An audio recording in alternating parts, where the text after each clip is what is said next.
Breaking news చూస్తున్న phone tapping కేసులో కీలక పరిణామం చోటు చేసుకుంది. సిట్ ముందు మాజీ intelligence chief Prabhakar Rao surrender అయ్యారు. ఈ కేసులో ప్రధాన నిందితుడిగా ఉన్న ప్రభాకర్ రావుని లొంగిపోవాలని సుప్రీం ఆదేశించింది. దీంతో జూబ్లీహిల్స్ ఏసీపీ ముందు ప్రభాకర్ రావు సరెండర్ అయ్యారు.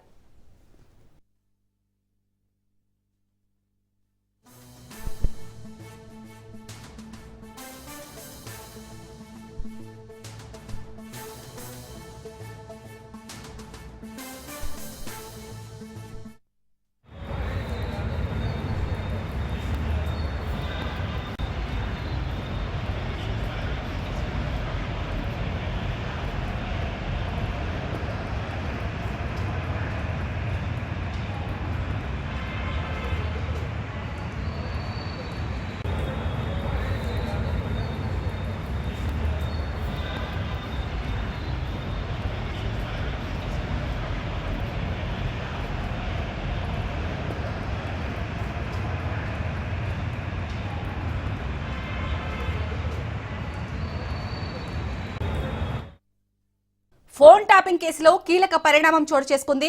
సిట్ ముందు మాజీ intelligence chief Prabhakar Rao surrender అయ్యారు. ఈ కేసులో ప్రధాన నిందితుడిగా ఉన్న ప్రభాకర్ రావును లొంగిపోవాలని సుప్రీం ఆదేశించింది. దీంతో జూబ్లీహిల్స్ ఏసీపీ ముందు ప్రభాకర్ రావు సరెండర్ అయ్యారు. రైట్, ఇక ఇదే అంశానికి సంబంధించి పూర్తి డీటెయిల్స్ మా ప్రతినిధి రత్న అందిస్తారు. రత్న, ఫస్ట్ నుంచి కూడా సిట్ కి సహకరించలేదు ప్రభాకర్ రావు. క్వశ్చన్స్ అడిగినా దానికి సరైన సమాధానం చెప్పలేదన్నారు. సో మొత్తానికైతే ఈ రోజు లొంగిపోయారు. సో ఇంకా ఈ కేసులో ఎలాంటి పరిణామాలు జరగబోతున్నాయి అనుకోవచ్చు? సుప్రీంకోర్టు ఆదేశాల మేరకు కొద్దిసేపటి క్రితమే ఎస్ఐబి మాజీ చీఫ్ ప్రభాకర్ రావు సిట్ అధికారులు ఎదుట లొంగిపోయారు. కొద్దిసేపటి క్రితమే జూబ్లీహిల్స్ పోలీస్ స్టేషన్ వేదికగా ఆయన ఇక్కడికి చేరుకోవడం జరిగింది. సిట్ అధికారుల ముందు లొంగిపోయారు. సో ప్రస్తుతం ఆయన్ని కస్టోడియల్ విచారణలో భాగంగా ఏసీపీ వెంకటగిరి ఆధ్వర్యంలో ఆయన విచారణ చేయబోతున్నారు. ఎందుకంటే ఫోన్ ట్యాపింగ్ కేసు అనేది ఇప్పటి వరకు కూడా ఇందులో ప్రధానంగా కీలకంగా ఉన్నటువంటి వ్యక్తి, ఫోన్ ట్యాపింగ్ మొత్తాన్ని కూడా నడిపించినటువంటి వ్యక్తి ప్రభాకర్ రావు ఆదేశాల మేరకు మాత్రమే ఇదంతా జరిగింది అనేటువంటి విషయాన్ని ఇప్పటి వరకు అరెస్ట్ అయినటువంటి రిమాండ్ లో ఉన్నటువంటి ఎవరెవరైతే అరెస్ట్ అయ్యి రిమాండ్ లోకి వెళ్ళడం జరిగిందో కింది స్థాయి ఎస్ఐబి మాజీ అధికారులందరూ కూడా ఆయన పేరే చెప్పారు. సో ఎప్పుడైతే ఈ పేర్లకు సంబంధించినటువంటి విషయాలన్నీ కూడా వెలుగులోకి వచ్చిన తర్వాత తనను ఖచ్చితంగా ప్రభాకర్ రావును అదుపులోకి తీసుకొని విచారిస్తేనే ఈ యొక్క ఫోన్ ట్యాపింగ్ కేసుకు సంబంధించి ఒక కొలిక్కి వచ్చేటువంటి అవకాశాలు ఉన్న నేపథ్యంలోనే ఇదే తెల్లో ఉన్న ఆయన్ను ఇండియాకు రప్పించడం జరిగింది ఎస్ఐ2 సిట్ అధికారులు. రప్పించిన తర్వాత ఇప్పటి వరకు ప్రభాకర్ రావును 6 సార్లు విచారణ చేయడం జరిగింది. 6 సార్లు విచారణ చేసినప్పటికీ కూడా సుప్రీంకోర్టు ఆదేశాలు ఉన్న కారణంగా తమకు ఫోన్ ట్యాపింగ్ కేసుకు సంబంధించి తగిన సమాచారం అనేది ఇవ్వలేదు అంటూ కూడా ఎప్పటికీ ఒక అసంతృప్తిని అయితే సిట్ అధికారులు వ్యక్తం చేస్తూ మొదటి నుంచి కూడా ఆయన్ను కస్టోడియల్ విచారణకు తీసుకుంటాము, ఆయనకు ఉన్నటువంటి రిలీఫ్లు ఏవైతే ఉన్నాయో అరెస్టు చేయకుండా కావచ్చు, లేకపోతే బెయిల్ పిటిషన్లకు సంబంధించి కావచ్చు, వీటన్నింటినీ కూడా వ్యతిరేకిస్తూ ఆయన కస్టోడియల్ విచారణకు అప్పగించినటువంటి విషయాన్ని మాత్రమే ఇటు సిట్ అధికారులు కోరటం జరిగింది. ప్రభుత్వం సైతం ఇదే అంశాలను కూడా పదే పదే ప్రస్తావిస్తూ వచ్చింది. ఈ క్రమంలోనే ఇప్పుడు సుప్రీంకోర్టు ఇచ్చినటువంటి ఆదేశాల మేరకు ఇటు కొద్దిసేపటి క్రితమే ఎస్ఐబి మాజీ చీఫ్ ప్రభాకర్ రావు పోలీసులు ఎదుట లొంగిపోయారు. ఆయన తన కుమారుడితో కలిసి సిటీ కార్యాలయానికి చేరుకోవడం జరిగింది. ఇక మరోవైపు ఏసీపీ ఇన్వెస్టిగేషన్ ఆఫీసర్ గా ఉన్నటువంటి ఏసీపీ వెంకటగిరి సైతం కార్యాలయానికి చేరుకోవడం జరిగింది. ఎస్ఐబి ఇటు సిటీ కార్యాలయానికి చేరుకున్నారు. సిటీ కార్యాలయానికి చేరుకొని ప్రస్తుతం ఫోన్ ట్యాపింగ్ కేసుకు సంబంధించి ఎస్ఐబి మాజీ చీఫ్ ప్రభాకర్ రావును విచారించబోతున్నారు. ఏసీపీ వెంకటగిరితో పాటు వెస్ట్లోను డీసీపీ కూడా ఇక్కడికి చేరుకున్నటువంటి ఆ దృశ్యాలను చూస్తూ ఉన్నాము. ఎందుకంటే ఫోన్ ట్యాపింగ్ కేసు అనేది మొత్తం యావత్తు రాష్ట్రాన్ని ఒక కురుపులకు గురి చేసినటువంటి ఆ కేసుగా ఉంది. కాబట్టి ఈ కేసుకి సంబంధించి ఇందులో ఉన్నటువంటి కీలక వ్యక్తులందరూ కూడా వెలుగులోకి బయటికి రావాలి అంటే ఖచ్చితంగా ఎస్ఐబి మాజీ చీఫ్ ప్రభాకర్ రావును అదుపులోకి తీసుకొని విచారణ చేస్తేనే దీనికి సంబంధించి ఒక కొలిక్కి వచ్చేటువంటి అవకాశాలు తెలుస్తాయన్నటువంటి ఉద్దేశంతోనే ప్రస్తుతం ఆయన్ను సుప్రీంకోర్టు ఆదేశాల మేరకు ఆయన లొంగిపోవడం జరిగింది. ఇక ఈ కేసుకు సంబంధించి ఇటు ప్రస్తుతం అధికారులందరూ కూడా ఇన్వెస్టిగేషన్ ఆఫీసర్లందరూ కూడా సిటీ కార్యాలయానికి చేరుకుంటున్నారు. చేరుకొని ఆయన్ను విచారించబోతున్నారు. అయితే ఇక ఇప్పుడు తక్షణమే ప్రభాకర్ రావు యొక్క అరెస్ట్ ను చూపించేటువంటి అవకాశాలు ఉన్నాయి. అరెస్ట్ ను చూపించిన తర్వాత ఆయన విచారణ చేస్తారు. తదుపరి ఆదేశాలు, ఎందుకంటే సుప్రీంకోర్టు యొక్క ఆర్డర్స్ ప్రకారం మనకు వారం రోజుల పాటు ఆయన విచారించేటువంటి అవకాశం ఉంటుంది. ఎందుకంటే తదుపరి విచారణ 18వ తారీఖు చేస్తాము అనే విషయాన్ని ఇప్పటికే ఆ తదుపరి దీని మీద ఈ కేసుకు సంబంధించినటువంటి తదుపరి విచారణ 18వ తారీఖున చేస్తామని సుప్రీంకోర్టు తెలియజేసింది. కాబట్టి అప్పటి వరకు కూడా శిక్షాధికారులు ప్రభాకర్ రావును తమ యొక్క అదుపులోనే ఉంచుకొని అరెస్టు చూపించి ఆయన యొక్క ఫోన్ ట్యాపింగ్ కేసుకు సంబంధించి కూడా విచారణ చేసినటువంటి అవకాశాలు ఉన్నాయి. ఇక ఇప్పటి వరకు జరిగినటువంటి విచారణలో ఏదైతే సుప్రీంకోర్టులో జరిగినటువంటి నిన్న జరిగినటువంటి విచారణను ఒకసారి గమనించినట్లయితే ఆ యొక్క ప్రభాకర్ రావు తరఫున సీనియర్ న్యాయవాది రంజిత్ కుమార్ తమ యొక్క వాదనలను వినిపించడం జరిగింది. ఇది పూర్తిగా రాజకీయ కక్షతో కూడిన కేసునని, తాను అధికారంలోకి వచ్చిన వెంటనే ప్రభాకర్ రావును అరెస్ట్ చేయిస్తారంటూ కూడా 2021లో ఆ తర్వాత 2021లో ప్రస్తుతం సీఎం గా ఉన్నటువంటి రేవంత్ రెడ్డి ప్రకటించారు అనేటువంటి విషయాన్ని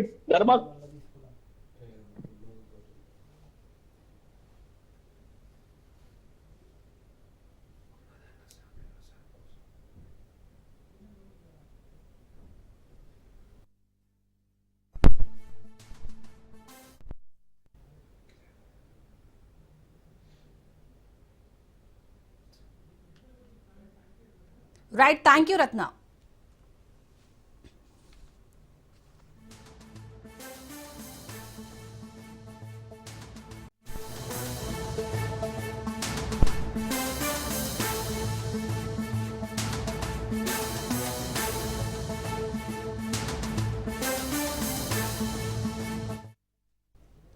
బ్రేకింగ్ న్యూస్ చూస్తున్నాం. ఫిలిం నగర్ లో చిన్నారిపై ట్యూషన్ టీచర్ దాష్టికం బట్టబయలైంది. 7 ఏళ్ల బాలుడిని అట్లకాడతో కాల్చింది. ఓయూ కాలనీకి చెందిన 1వ తరగతి విద్యార్థిపై ఈ దాష్టికానికి పాల్పడింది. ట్యూషన్ లో చదవడం లేదనే కారణంతో చేతులు, కాళ్లు, ముఖంపై వాతలు పెట్టింది. అట్లకాడతో ఆ విద్యార్థి శరీరంపై 8 చోట్ల కాల్చింది ట్యూషన్ టీచర్ శ్రీ మానస. విద్యార్థికి గాయాలవ్వడంతో తల్లిదండ్రులు ఫిలిం నగర్ పోలీస్ స్టేషన్ లో ఫిర్యాదు చేశారు. బాలుడిని వైద్య పరీక్షల నిమిత్తం గోల్కొండ ఏరియా ఆసుపత్రికి తరలించారు. ఫిలిం నగర్ పోలీసులు తమ కొడుకును విచక్షణ రహితంగా అట్లకాడతో కాల్చిన శ్రీ మానసపై కఠిన చర్యలు తీసుకోవాలని తల్లిదండ్రులు డిమాండ్ చేస్తున్నారు. ట్యూషన్ టీచర్ మానస పలు చోట్ల కాల్చడంతో ప్రస్తుతం బాలుడు నడవలేకపోతున్నాడు. రైట్, ఇక ఇదే అంశానికి సంబంధించి పూర్తి డీటెయిల్స్ మా ప్రతినిధి పవన్ అందిస్తారు. పవన్, ట్యూషన్ చెప్పాల్సిన టీచర్ చదవట్లేదని ఆ చిన్న బాలుడిపై ఇలాంటి అట్లకాడతో వాతలు పెట్టడం ఎలా చూడాలి, అసలు పోలీసులు ఏమంటున్నారు దీనికి సంబంధించి? చూస్తే దీనిపైన పోలీసులు కూడా ఫిర్యాదు చేశారు. ముఖ్యంగా చూస్తే మాత్రం ప్రధానంగా స్కూల్ పిల్లలకు ట్యూషన్ చెప్పేది పోయి అట్లకర్రలతో ఆ బాలుని చాలా కాల్చి మరీ ఒక వాతలు పెట్టే నేపథ్యంలో స్కూల్ టీచర్ పైన పోలీసులు కూడా ఫిర్యాదు చేశారు. ఓయూ కాలనీకి చెందిన 1వ తరగతి విద్యార్థి తేజ నందన్ పైన ఒక దాడి జరిగింది. ట్యూషన్ లో చదవటం లేదనే ఒక కారణంతో చేతులు, కాళ్ళు, ముఖం పైన కూడా వాతలు పెట్టారు ట్యూషన్ టీచర్. ఈ నేపథ్యంలో చూస్తే మాత్రము ప్రధానంగా దీనిపైన పోలీసులకు ఫిర్యాదు చేయడంతో పోలీసులు కేసు కూడా నమోదు చేశారు. ఫిలిం నగర్ పోలీసులు తమ కొడుకును విచక్షణ రహితంగా కొట్టిందని చెప్పి ఆ యొక్క మానస పైన కఠిన చర్యలు తీసుకోవాలని చెప్పి కూడా ప్రధానంగా ఆ చర్యలు తీసుకోవాలని పోలీసులకు ఫిర్యాదు చేయడంతో పోలీసులు కేసు నమోదు చేశారు. అంతేకాకుండా ట్యూషన్ టీచర్ మానస అట్లకర్రతో కాల్చడం వల్లనే ఈ యొక్క బాలుడికి ఇంత ప్రమాదం చోటు చేసుకుందనేది మాత్రం ప్రధానంగా తల్లిదండ్రులు కూడా చెప్తున్నారు. మొత్తానికి ఓవరాల్ గా మాత్రము ఈమె చాలా పిల్లల పైన కూడా ఇట్లా అట్లకర్రలతో కూడా దాడి చేస్తుందనేది మాత్రం మిగతా సంబంధించిన స్టూడెంట్స్ కూడా పోలీసులకు స్టేట్మెంట్ ఇచ్చారు. మొత్తానికి ఓవరాల్ గా చూస్తే ఆ మానసకు సంబంధించిన దానిపైన దర్యాప్తు తర్వాత పూర్తి వివరాలు చెప్తామని పోలీసులు అంటున్నారు. Right, thank you Pawan.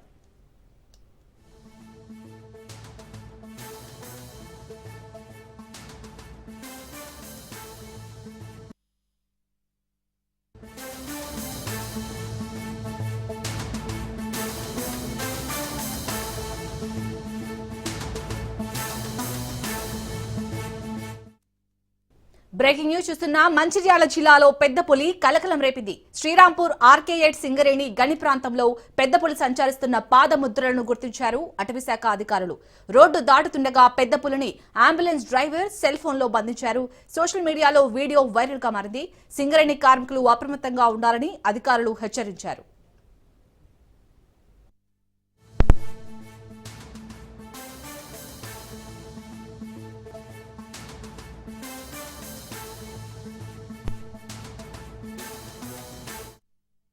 Mancherial జిల్లాలో పెద్ద పులి కలకలం రేపింది. శ్రీరాంపూర్ ఆర్కే8 సింగరేణి గని ప్రాంతంలో పెద్ద పులి సంచరిస్తున్న పాదముద్రలను గుర్తించారు అటవీశాఖ అధికారులు. రోడ్డు దాటుతుండగా పెద్ద పులిని అంబులెన్స్ డ్రైవర్ సెల్ ఫోన్ లో బంధించారు. సోషల్ మీడియాలో ఈ వీడియో వైరల్ గా మారింది. సింగరేణి కార్మికులు అప్రమత్తంగా ఉండాలని అధికారులు హెచ్చరించారు. రైట్ గా ఇదే అంశానికి సంబంధించి పూర్తి డీటెయిల్స్ మా ప్రతినిధి అరుణ్ కుమార్ అందిస్తారు. అరుణ్ కుమార్.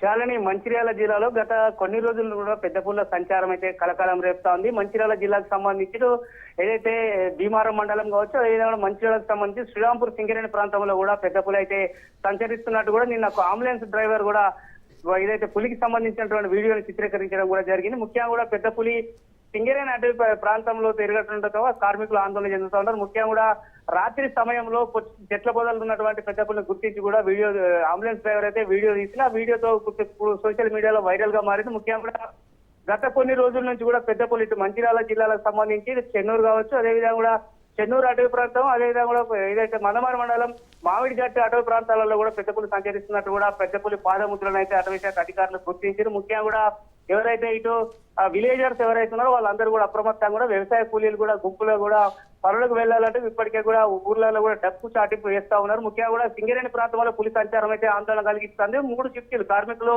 ఎప్పటికి కూడా విధులకు హాజరవుతారు కాబట్టి ఇక ఈ నేపథ్యంలో పెద్ద పులి ఏదైతే ఆ ప్రాంతంలో సంచరించడంతో కూడా అధికారులు కూడా సింగరేణి కార్మికులను అలర్ట్ చేశారు. ఎవరు కూడా కార్మికులు కూడా జాగ్రత్తగా రావాలంటూ కూడా హెచ్చరికలు అయితే జారీ చేసినటువంటి పరిస్థితి. అటవీ శాఖ అధికారులు మాత్రం ప్రత్యేక ట్రాకర్స్ తో కూడా ఏదైతే ఆ పులిని కూడా అడవిలోకి పంపించేటువంటి ప్రయత్నంలో ఉన్నారు. ముఖ్యంగా కూడా ఎవరైనా కూడా పులికి హాని తలపెట్టవద్దు, హాని తలపెడితే కూడా కఠిన చర్యలు తీసుకుంటామంటూ కూడా ఇటు ఇప్పటికి విలేజర్స్ తో పాటు అదేవిధంగా కూడా ఇటు సింగరేణి కార్మికులు కావచ్చు అధికారులు కూడా హెచ్చరికలు అయితే జారీ చేశారు. ఏదేమైనప్పుడు కూడా మంచిర్యాల జిల్లాలో గత 4 రోజుల నుంచి గత 2 రోజుల క్రితమే భీమారం మండలం నర్సింగపూర్ ప్రాంతంలో సంచరిస్తున్న పెద్ద పులి అటుగా ఇటు సింగరేణి ప్రాంతానికి కూడా వచ్చినట్టు కూడా అటవీ శాఖ అధికారులు అయితే గుర్తించారు.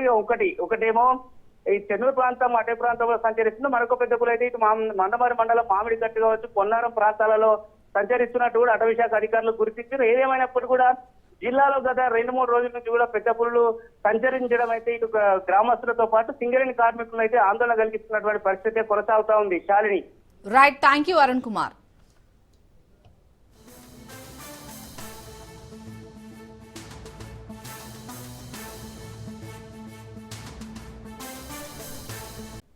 కూటమి ప్రభుత్వం వైసీపీని అణచివేయాలని చూస్తుందని ధ్వజమెత్తారు మాజీ మంత్రి విడదల రజని.